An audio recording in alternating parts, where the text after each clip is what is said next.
ये बिल्कुल सहज सरल बात आपको बता रहे हैं। यदि कब्ज रहित होना है तो प्रातः काल उठ करके सबसे पहले भगवद स्मरण, गुरुदेव को प्रणाम, वृंदावन को प्रणाम, संतों का स्मरण। फिर पानी को गर्म कीजिए। आधा लीटर, पौन लीटर, 1 लीटर, 1.25 लीटर, जितनी तुम्हारी पीने की सामर्थ्य है। ऐसा गर्म नहीं, चाय जैसा, हल्का गर्म करके और वज्रासन में बैठ करके आराम आराम से पीजिए। जल जब जाता है तो लघुशंका के द्वारा बहुत से ऐसे पदार्थ है जो हमारे शरीर को हानि करने वाले, उनको निकालता है जल। कम भोजन, बिल्कुल कम नहीं, पर कम भोजन, ये हमारी आध्यात्मिक शक्ति को बढ़ाता है। जैसे भोजन आवश्यक है वैसे ही जल आवश्यक है, उतना वायु। ये पेट बना हुआ एक थैली है। तुम नहीं हो पेट, तुम नहीं हो रसेंद्री, तुम नहीं हो भोक्ता। काहे को मूर्खतावश ये जो शरीर रूपी गाड़ी मिली इसको नष्ट कर रहे हो और अपनी यात्रा को रोक रहे हो। जब इस मार्ग में आ गए तो कई बार सत्संग में समझाया, संतवाणी से, शास्त्रों के प्रमाण से, कि आप भोजन केवल उतना ही पाइए जो बिना औषधि के आपकी आंतें पचा ले और कब्ज ना होने पावे।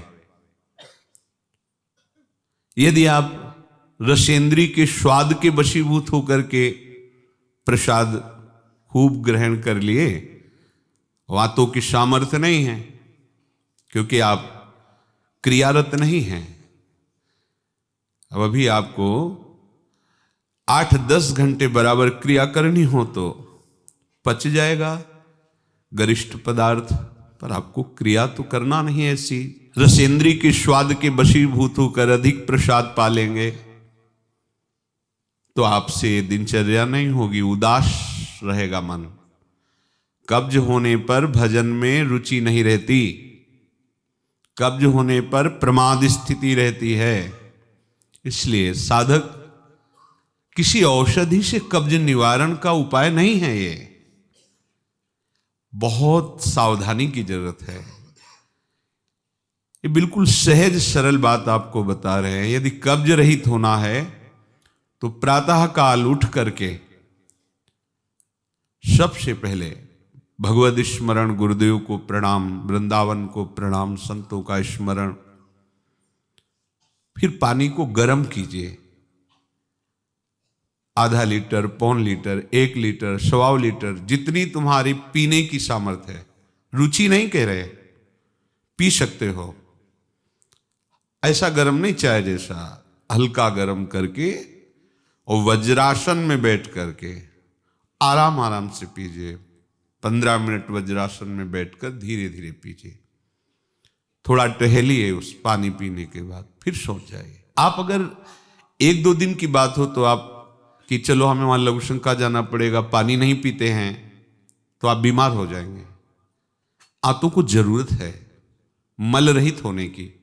नहीं, वो इतनी हीट पैदा करेंगे कि आपके गुदाद्वार में रोग हो जाएगा, आपको गैस बनने लगेगी, एसिडिटी, आपको कई परेशानियां आ जाएंगी। फिर आप भजन क्या करेंगे, सत्संग क्या सुनेंगे? साधु की, उपासक की, साधक की एक दिनचर्या होती है। ऐसा नहीं होता कि मनमानी आचरण। आपकी दिनचर्या सही नहीं तो आपका भजन कहां से सही होगा? आपका जब पेट साफ रहेगा तो आप आराम से प्रसन्न मुद्रा में भजन कर सकते हैं। आपकी आंतों की सामर्थ्य समोसा, चटनी और ये मूंग का हलवा, ये विविध प्रकार के पदार्थ पचाने की नहीं है। ये उनकी है जो बहुत मेहनत करते हैं, किसान हैं, सेवा कार्यरत हैं। आपको तो बस मूंग की दाल या घिया की सब्जी और 2 रोटी प्राण पोषण के लिए चाहिए। प्रसाद पाने के बाद आपको लगे कि मैं अभी 2 रोटी पा सकता हूं, इतने में बंद कर दो, क्योंकि हमें पानी भी इसमें डालना है, वायु के लिए भी खाली रखना है, पूरा यहां से नहीं ठांस लेना है।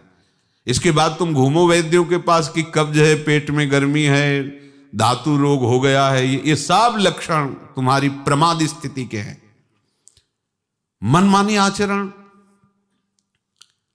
भागवतिक सत्संग के साथ साथ आपकी शारीरिक दिनचर्या के भी सत्संग हुए हैं। ऐसा नहीं कि ऐसी बात पहली बार बता रहे हैं। कब्ज रहेगा तो स्वाभाविक वीर्यपात हो जाएगा। आप गलती के आचरण करेंगे तो नस नाड़ियां इतनी शिथिल हो जाएंगी कि बिना किसी प्रयास के वीर्यपात हो जाएगा। नाना प्रकार की मन की जो वृत्तियां हैं उनको रोकने के लिए पहले हमें थोड़ा शरीर को स्वस्थ रखना है। स्वस्थ रखने का मतलब चर्बी बढ़ाना नहीं है। हल्का भोजन, साधक हो आप, प्रभु के भोग में सब कुछ बन रहा है, वो पा रहे हैं, उनकी महिमा है। हम इतना ले लेते हैं, प्रसाद भी हो गया, अपना जीवन यापन करते हुए भजन कर रहे हैं। कम भोजन, बिल्कुल कम नहीं, पर कम भोजन ये हमारी आध्यात्मिक शक्ति को बढ़ाता है। अधिक भोजन सात्विक हो तो भी तमोगुण बन जाता है। दूध सात्विक है, आप थोड़ा लेंगे सतोगुण प्रकट करेगा, और आप अधिक मात्रा में ले लेंगे वही सतोगुण बढ़ाने वाला तमोगुण बढ़ा देगा, प्रमाद स्थिति या ला देगा। पेट साफ नहीं हुआ और डालते चले जा रहे हो तो क्या होगा? हाथों में वो जलन, ताप ऐसा पैदा होगा कि प्लास्टिक की तरह कड़ा हो जाएगा मल, और वही आपके फिर गुदाद्वार रोग और भी कई तरह के रोग। आप समझते नहीं। अरे भजन करने के लिए हमें जो अध्यात्म में चलना है, हमारी ये शरीर रूपी गाड़ी स्वस्थ होनी चाहिए। प्रारब्ध वशात अचानक कोई भयानक रोग आता है, वो हमें प्रभु सामर्थ्य देते हैं, नाम भगवान सामर्थ्य देते हैं, हम जिनका जप कर रहे हैं। लेकिन हम प्रमाद स्थिति में, तुम इनको पदार्थों को अच्छा समझते हो क्या? प्राण पोषण के लिए केवल जरूरत है, और ऐसा मत समझे कि अच्छे पदार्थ खा रहे। काहे को तुम मन की चक्कर में फंस रहे हो? संयम से चलो। पेट नहीं साफ हुआ, भोजन नहीं पाना मत। खीरा ले लिया, मूली ले ली, काम चला ले। एक बार दोपहर में पा ले 2 खीरा 2 मूली, बस शांत। प्राण पोषण के लिए हो गया, अपने आप साफ हो जाएगा। सुबह जब पानी पियोगे एकदम साफ हो जाएगा। नहीं, भजन कहाँ है? कहाँ है वो वृत्ति जिससे हमें श्यामा श्याम के सुख वाला बनना है? बस यही दुख में घूमते रहो। फिर शाम के बना, दोपहर के बना, सुबह बना, फिर भी तृप्ति नहीं होगी। मान लो मेरी बात, ये माया की चाल है। साधु अपनी शरीर पर शासन करता है, इंद्रियों पर शासन करता है। शरीर को जितनी आवश्यकता बस उतना कठोर बनो। इस बात के लिए, अपने लिए कठोर बनो, दूसरे की पवाने के लिए नहीं। दूसरा तो भगवत स्वरूप मान। अपने लिए, हर साधक अपने लिए शासन रखे। पहले से देख लो, एक दिन पा के देख लो, मेरा 4 रोटी से काम चल जाएगा, बाल भोग की जरूरत नहीं। मत पाओ। जब आपका पेट साफ नहीं तो बाल भोग रुकेगा नहीं, राजभोग रुकेगा नहीं, क्योंकि बर्बाद ना हो जाए ना वो। शयन भोग रुकेगा नहीं, और वो फूलता चला जा रहा है, क्रम से मल की परत पे परत जमती चली जा रही। आप इनको समझिए। अभी आप परमार्थ के मार्ग में चले हो, आपको बहुत जरूरी शरीर को हल्का और स्वस्थ रखना। नहीं, आपसे भजन नहीं हो पाएगा। ये एक दिन का विषय नहीं कि आप सत्संग में आके बैठ गए हो गया। आपको नित्य सत्संग करना है, आपको नित्य वाणी पाठ करना है, आपको नित्य भजन करना है। आपकी दिनचर्या, आपका खान पान बिल्कुल संयमित होना चाहिए। देखो, यदि आप गंदी बातें करोगे, गंदी हरकतें करोगे, तो विश्व में कोई ऐसा वैद्य नहीं कि आपको ब्रह्मचारी दवा से बना दे। मान लीजिए, हमारी प्रार्थना मान लीजिए, यदि आपने अंगों को छेड़ा नहीं है तो लिख लो, आपका ब्रह्मचर्य क्षीण नहीं हो सकता। मानसिक चिंतन गंदा, प्रक्रियाएं आपकी गंदी, खान पान आपका ठीक नहीं, तो एक रोक के आप देखते जाना, आपको भजन में रुचि क्या, शरीर को नहीं संभाल पाओगे। मान जाओ मेरी बात। 24 घंटे में प्राण पोषण के लिए 2-4 रोटी काफी है। अरे संतों ने तो कई कई दिन भोजन नहीं मिला है, भजन एक तार चला है। आप भजन के लिए आए, भोजन बट वो क्या भाई, भोजन के लिए थोड़ी आप आए हो, भजन के लिए। सृष्टि में किसी भी पदार्थ की कमी नहीं, माया रचित है, वो ऐसे बढ़ते चले जाएंगे। अपने को एक सीमा रखनी खान पान की। एक नए साधक को देखा कि भोजन पाने के समय एक रस्सी में गांठ बांधे हुए थे, इधर और इधर, और जब उसी गांठ से गांठ ऐसे फिट करके बांध लिया भोजन पाने के पहले, बस जहां पाए तो रस्सी टाइट, जहां रस्सी टाइट हुई तो बस छोड़ दिया, भोजन में ही छोड़ दिया। ऐसे फिर कोई कितना भी प्रयास करो नहीं पाते था। ये बाहर है, आंतरिक जितेंद्रियता की बात नहीं, इसकी जरूरत नहीं रस्सी की पेट में बांधने की, पर अच्छा लगा प्रारंभिक स्थिति में। ठीक है कि हाँ जहां टाइट होगा तुम खोल, मतलब बंद कर देंगे, तो उससे पहले ही देख लो कि हमें इतना पाना। ये जहर है और ये जीवन है, दोनों बात समझो। अधिक पौष्टिक पदार्थ आपको ब्रह्मचर्य नहीं रहने देगा। अधिक पौष्टिक पदार्थ आपकी आंतें खराब हो जाएंगी, पच नहीं पाएगा, क्योंकि आपसे सेवा नहीं होती। अगर 8-10 घंटे पसीना वाली सेवा हो कि फावड़ा चल रहा है, आप हल जोत रहे हैं, बड़ी मेहनत कर रहे हैं, दौड़ भाग हो रही, चलता रहेगा, आप पाइए पच जाएगा। अब आपको सेवाएं हैं नहीं, आप मनमानी रसेंद्री की तृप्ति के लिए, ये शरीर तो पांच भौतिक ही है ना। उचित आहार कितनी बार समझाएं। जैसे भोजन आवश्यक है वैसे ही जल आवश्यक है, उतना वायु। ये पेट बना हुआ एक थैली है, तुम नहीं हो पेट, तुम नहीं हो रसेंद्री, तुम नहीं हो भोक्ता। काहे को मूर्खतावश ये जो शरीर रूपी गाड़ी मिली इसको नष्ट कर रहे हो और अपनी यात्रा को रोक रहे हो। इसका एक सिद्धांत है, एक हिस्सा अन्न, एक हिस्सा पानी और आधा हिस्सा वायु के लिए रहने दीजिए। ऐसे रखा जाता है, तभी आप देखना ऊर्जा शक्ति आपकी बढ़ेगी, भजन की वृत्ति बनेगी आपकी। अब यहां चारों हिस्सा में अन्न भरा हुआ है और ऊपर से पानी, रुचि नहीं है पीने की, क्योंकि वो अंदर ऐसा जहर बनता चला जा रहा है। जल जब जाता है तो लघुशंका के द्वारा बहुत से ऐसे पदार्थ है जो हमारे शरीर को हानि करने वाले, उनको निकालता है जल। मल की आंतों में जाकर मलाशय में वो मल को गीला करके निकालने की चेष्टा करता है। अब हम भजन को तो देख नहीं रहे हो, भोजन को देख रहे हैं। इस समय ये, इस समय ये प्रार्थना मान लीजिए, आपका जीवन स्वस्थ होना चाहिए। अचानक कोई असाध्य रोग आता है तो भगवान सामर्थ्य देते हैं, पर आप खुद अपना नाश कर रहे हैं। अधिक भोजन करने वाला, स्थूल प्राण वाला, चंचल मन वाला कभी भजन में नहीं रुचि हो सकती। सूक्ष्म भोजन वाला, सूक्ष्म प्राण वाला, सूक्ष्म मन वाला भजन करता है। मान लीजिए आप लोग पता नहीं इतने भोजन के पीछे क्यों पड़े हैं। आपके पेट में कब्ज, 2 दिन उपवास रहे, नहीं पाना है भाई, नहीं जगह है, पानी पानी अपने आप साफ हो जाएगा। नहीं, भोजन तीनों टाइम डालना है। ऐसी कोई औषधि बनी है क्या कि आप कुपथ्य करते रहो, मनमानी आचरण करते रहो, आप ठीक हो जाओ? अगर बाई चांस किसी को ऐसा कब्ज है तो बताया है आपको, ये वर्षों सेवन की हुई औषधि। जब कभी ऐसा लगा तो छोटी हर 1 चम्मच और 1 चम्मच इसबगोल की भूसी उसमें मिला लीजिए। शाम के 200 ग्राम 250 ग्राम गुनगुना दूध से ले लीजिए। ये ऐसी है कि आपको बार बार परेशान नहीं करेगी, पर ये धीरे से आपके कब्ज को, क्रम को नष्ट कर देगी। जो अंदर बना हुआ कब्ज है वो धीरे धीरे कई दिनों तक बराबर लेते रहिए। पकवान, गरिष्ठ पदार्थ ये उपासक के लिए वैसे ही अनुकूल नहीं, भले कब्ज ना होती तो भी अनुकूल नहीं। आप मूंग का हलवा पाएंगे, आप बादाम पिस्ता पड़े हुए पदार्थ पाएंगे, आप भजन करेंगे।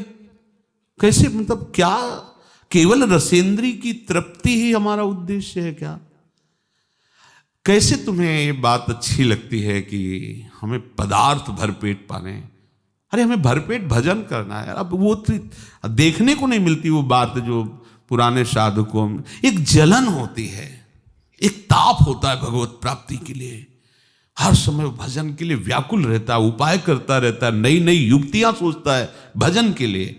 और हम नई नई युक्तियां सोचते हैं भोजन के लिए। आज ये, आज ये, कब तक खाते रहोगे? शरीर को कब तक पोषित करते रहोगे? मरेगा, नष्ट होगा। जिस काम के लिए है वो काम बना लो। ये तुम्हारा शरीर नहीं है, तुम शरीर नहीं हो, ये नष्ट होगा, मान लीजिए। आप यदि गलत क्रिया नहीं कर रहे हैं और आपका पेट साफ है तो विश्वास मानो, ये ब्रह्मचर्य वो चीज नहीं कि स्वाभाविक नष्ट होती जाए।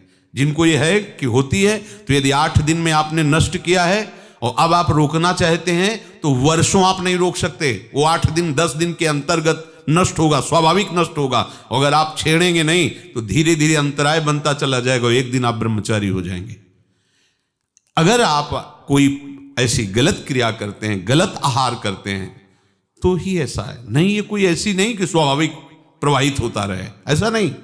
ये आपकी गलती का परिणाम है। आपने बहुत ही गलत कार्य किए, अपने ऊपर गलत किया, इसीलिए आपकी ये दुर्दशा है कि आपकी धातु जाते। ये धातु रोग जानते हो किनको होते हैं? विषयी पुरुष को, पामरों को, जो नीच प्रकृति से नीच क्रियाएं करते हैं। ऐसे ये धातु कोई ऐसी चीज थोड़ी कि स्वाभाविक निकल जाती है, ऐसा नहीं है। एक मनोवाह नाड़ी है अंदर, भीष्म पितामह जी परम ब्रह्मचारी हैं, वो वर्णन करते हैं।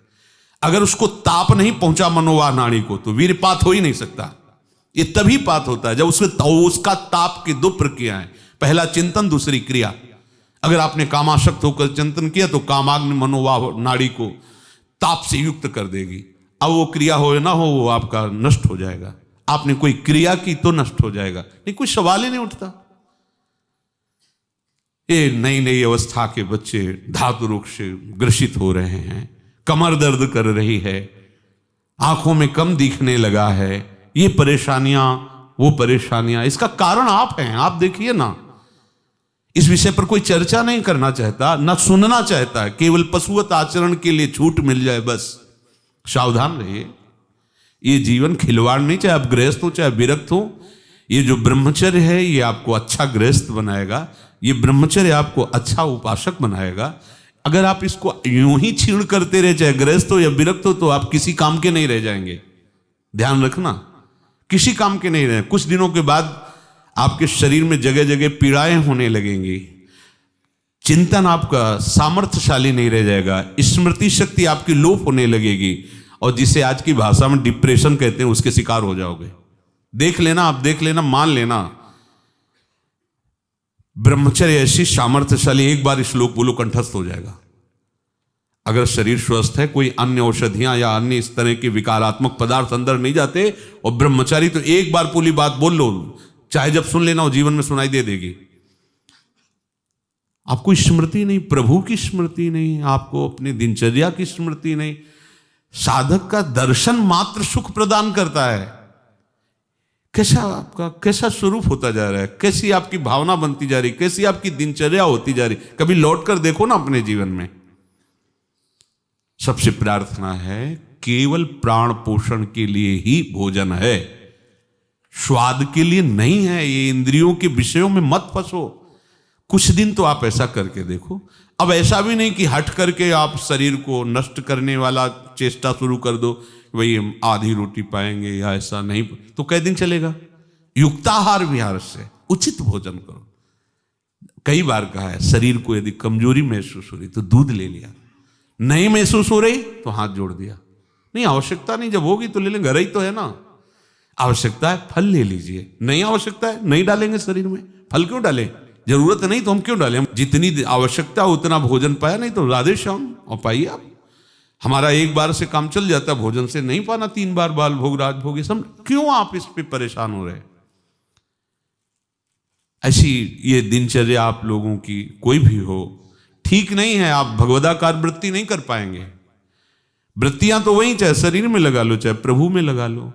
तो यहां प्रभु कह रहे हैं, योन्ता सुखोन्तरा रामस, जो केवल अपने आराध्य देव के सुख में सुखी रहता है, आराध्य देव के सुख वाला है। और यहां विषयों के सुख वाला हम बनना चाहते हैं और चलते हैं परमार्थ के मार्ग पर। सावधान रहिए, बाह्य विषय दुख योनया हैं। आप देख लीजिए, भगवान के वचन हैं, इनसे दुख ही प्रकट होगा। उचित आहार, बहुत संयम चाहिए साधु को, बहुत संयम चाहिए। चाहे साधु का मतलब हम केवल भेष से नहीं ले रहे, साधुता के मार्ग से ले रहे हैं, भगवत प्राप्ति के मार्ग से ले रहे हैं। ये आहार विष भी है और अमृत भी है, दोनों बातें जान लीजिए। क्षुधा रूपी व्याधि की केवल चिकित्सा भोजन से करनी है। ये विलासिता बंद करो अपनी जबान की।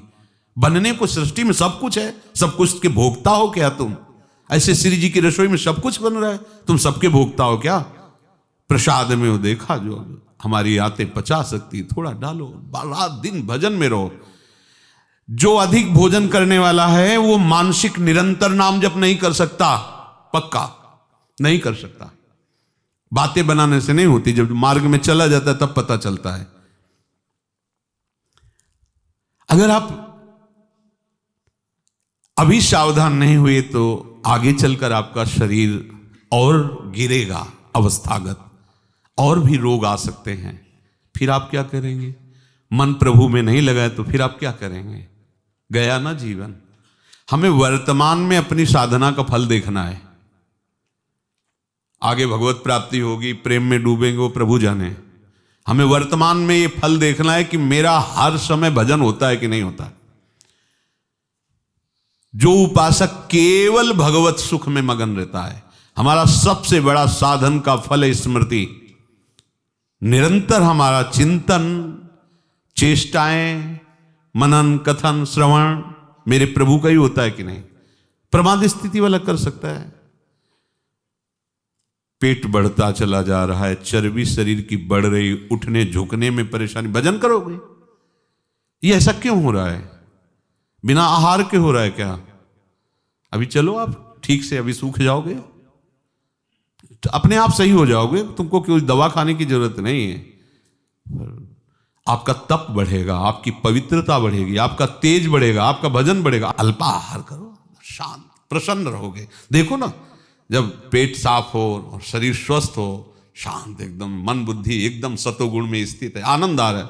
2 रोटी दोपहर के ले ली, 2 रोटी शाम के ले ली, खूब भजन करो। बनने को कुछ भी बने, यही तो खास बात है। हर वस्तु उपस्थित है, लेकिन आपको केवल अपने जीवन पोषण के लिए लेना है। यह थोड़ी कि सब कुछ है। यही आपकी जितेंद्रियता की परीक्षा है। जो अच्छे पदार्थ बने उनकी अच्छी भावना मत रखो, वो तुम्हारे भजन के नाश का कारण बनेंगे। ये हम अनुभव की बात कहते हैं। थोड़ा ले लिया, कभी बाई चांस वाली बात अलग है। थोड़ा गुलाब जामुन बट रहे, 1 रख, मन कह रहा 20, 1 रख दीजिए बस। पहली बार कह दिया, अब दोबारा हमसे मत पूछना। कोई पदार्थ थोड़ा रख लिया। आप ये बात को समझो, ये प्रवचन में कहने की बातें नहीं, पर इसलिए समझा रहे कि जैसे घर के सदस्यों को तो ऐसे हम आपको बता रहे, घर के सदस्य जैसे, ये बहुत आवश्यक है। ये भोजन जहर भी है, अमृत भी है, दोनों बातें समझ लो। ये आपका जो समय बर्बाद हो रहा है ना, नींद, प्रमाद स्थिति, निरंतर भगवदाकार वृत्ति न रहना, ये सब इसका मूल कारण आपका आहार है। कई दिन भोजन नहीं मिलता साधुओं को, ऐसा नहीं कि ऐसे कहीं डाउन मिले, ऐसा नहीं होता। उनका सिंहवत स्वभाव रहता है, क्योंकि संयम, साधु का अस्त्र संयम है, उपासक का अस्त्र संयम है। मान लो आप लोग संयम के मार्ग पर चल रहे हो, उतना केवल भोजन आज से पाओ। हमारी प्रार्थना मान लो, आज्ञा मान लो, उतना पाओ। सेवा में तुम्हें थकान न महसूस हो, प्रमाद स्थिति न हो, पेट में कब्ज न हो और मन प्रमाद में स्थित न हो। सूखी रोटी और दाल पाने वाले का मन काम चिंतन नहीं करता, ध्यान रखना। वो हलवा, पूड़ी, कचौड़ी, रसगुल्ला खा के देख लो, अगर काम चिंतन न हो तो हमें बताना। ये प्रवचन पर्सनल है, आपके लिए है, अपने लिए है। इसको धारण करो, तभी आगे बढ़ोगे। आप खान पान अपना ठीक नहीं रखेंगे तो साधना आपकी नहीं बनेगी, आप निराश हो जाएंगे भगवत मार्ग से। और प्रमाद स्थिति जरूर आ जाएगी अच्छे पदार्थ पाने वाले को। आप चैन से सो नहीं सकते, इंद्रियां आपको सोने नहीं देंगी। थोड़ा सा तो आप इस बात को समझिए, आप किस मार्ग के पथिक हैं। आप अच्छे पदार्थ पाएंगे और चैन से सो जाएंगे, ऐसा कैसे हो सकता है? इंद्रियां बहुत बलवान इंद्री ग्रामो विद्वानमपि करसति। बड़े ज्ञानियों और विद्वानों को भी भ्रष्ट कर दे वो इंद्रियां, प्रमथन स्वभाव वाली। और आप रसगुल्ला और हलवा खा करके सोचते हैं कि हम अपनी इंद्रियों पर विजय प्राप्त कर लें। कभी थोड़ा प्रसाद रूप अलग बात है।